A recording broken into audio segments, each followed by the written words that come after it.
కార్తీక పురాణం 25వ అధ్యాయం. దుర్వాసుడు అంబరీషుణ్ణి శపించుట. మహర్షులు అంబరీషుడి మీమాంసను విని ఇలా చెబుతున్నారు.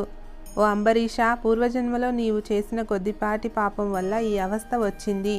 అయితే నీకు ఒకరు చెప్పడం కంటే నీ బుద్ధితో దీర్ఘంగా ఆలోచించి నీకేలా అనిపిస్తే అలా చేయి అని చెప్పి అక్కడి నుంచి వెళ్ళబోయారు. దాంతో అంబరీషుడు, ఓ పండితోత్తములారా, మీరు వెళ్లే ముందు నా అభిప్రాయం కూడా వినండి. ద్వాదశి నిష్టను వీడడం కంటే విప్రశాపం అధికమైనది కాదు. జలపానం చేయడం వల్ల బ్రాహ్మణుని అవమానపరిచినట్టు కాదు, ద్వాదశి వ్రతాన్ని కూడా నిలుపుకున్నట్టు అవుతుంది. అప్పుడు దుర్వాసుల వారు నన్నెందుకు నిందిస్తారు? దీనివల్ల దుర్వాసుల వారిని అవమానించకుండా నా వ్రతాన్ని దక్కించుకున్నట్టు అవుతుంది. నా పుణ్యఫలం నశించదు అని చెప్పి నీళ్లు తాగాడు. ఆ మరుక్షణమే దుర్వాస మహాముని స్నాన జపాదులు పూర్తి చేసుకొని అక్కడకు వచ్చారు.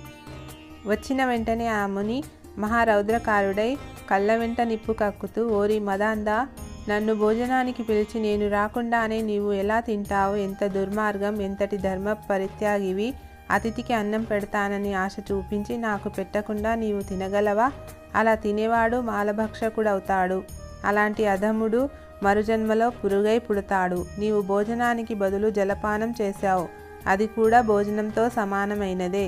నీవు అతిథిని విడిచి భుజించావు కాబట్టి నీవు నమ్మక ద్రోహివి అవుతావే కానీ హరిభక్తుడివి కాలేవు. శ్రీహరి బ్రాహ్మణ అవమానాన్ని సహింపడు. మమ్మల్ని అవమానిస్తే శ్రీహరిని అవమానించినట్లే. నీ వంటి హరినిందాపరుడు ఇంకొకడు లేడు. నీవు మహాభక్తుడివనే అహంకారం గర్వంతో ఉన్నావు. ఆ గర్వంతోనే నీవు నన్ను భోజనానికి పిలిచి అవమానపరచావు. నిర్లక్ష్యంగా జలపానం చేశావు. అంబరీష, నీవు ఎలా పవిత్ర రాజకుటుంబంలో పుట్టావు? నీ వంశం కలంకం కాలేదా అని కోపంతో నోటికి వచ్చినట్లు దూషించాడు. అంబరీషుడు గజగజ వణుకుతూ ముకులిత హస్తాలతో, మహానుభావ, నేను ధర్మహీనుడను. నా అజ్ఞానంతో ఈ తప్పు చేశాను. నన్ను క్షమించి రక్షించండి. బ్రాహ్మణులకు శాంతి ప్రధానం. మీరు తపోధనులు, దయాదాక్షిణ్యులున్నవారు అంటూ ఆయన పాదాలపై మోకరిల్లాడు. దయాత్ర హృదయమే లేని దుర్వాసుడు అంబరీషుని తలను తన ఎడమకాలితో తన్ని, దోషికి శాపమీయకుండా ఉండరాదు. నీవు మొదటి జన్మలో చేపగాను, రెండో జన్మలో తాబేలుగాను, మూడో జన్మలో పందిగాను, నాలుగో జన్మలో సింహంగాను, ఐదో జన్మలో వామనుడిగా, ఆరో జన్మలో క్రూరుడవైన బ్రాహ్మణుడిగా, ఏడో జన్మలో ముదుడవైన రాజుగా, ఎనిమిదో జన్మలో రాజ్యం గాని సింహాసనం గాని లేని రాజుగా, తొమ్మిదో జన్మలో పాషాండ మతస్థునిగా, పదో జన్మలో పాపబుద్ధి కలిగి దయలేని బ్రాహ్మణుడవై పుట్టెదువుగాక అని శపించాడు. ఇంకా కోపం తగ్గని దుర్వాసుడు మళ్ళీ శపించేందుకు ఉద్రిక్తుడవ్వగా శ్రీ మహావిష్ణువు బ్రాహ్మణ శాపం వృధా కాకూడదని తన భక్తునికి ఏ అపాయం కలగకుండా అంబరీషుని హృదయంలో ప్రవేశించి, మునివర్య, అలాగే మీ శాపాన్ని అనుభవిస్తాను అని ప్రాధేయపడ్డాడు. కానీ దుర్వాసుడు కోపం పెంచుకొని శపించబోగా శ్రీమన్నారాయణుడు తన సుదర్శన చక్రాన్ని అడ్డుపెట్టాడు.